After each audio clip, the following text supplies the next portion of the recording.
Hey friends, it's Justin Mansfield with the BMP Network, brokered by Exp Realty. I've lived in Arizona for 37 years, so I know Arizona quite well. Today I'm here at Academy Mortgage to talk to my friend Aaron Flowman. Let's step inside. Today we're going to meet with Aaron. He's going to go over the loan and lending process and how to get pre-qualified.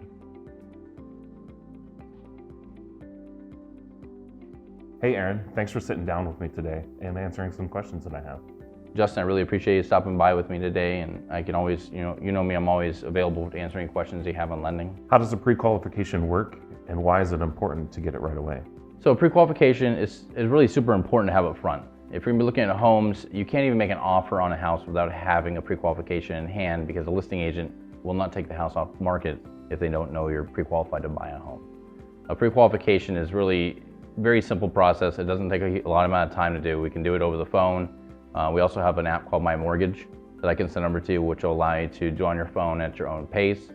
And it's probably the most common way now is to do it over apps, because you can actually go through and you can kind of see all the steps of the process through the application.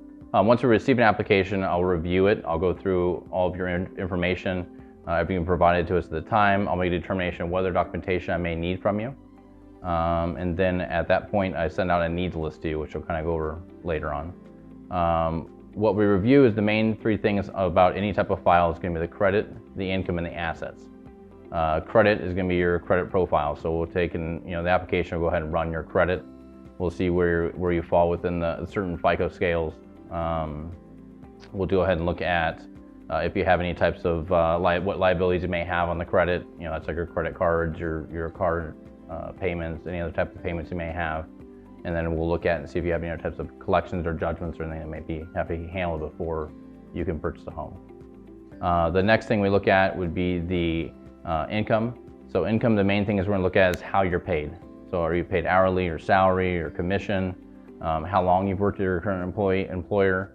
A lot of people kind of think you have to be an employer for a long amount of time. It just kind of depends on how you're paid. Sometimes you can even just be starting at an employer and you can still qualify for a home. And then assets, assets are really going to be your bank statements, 401k, any type of retirement accounts, stock accounts, any equity in a prior home could also qualify to as assets that you may be using down in the next home.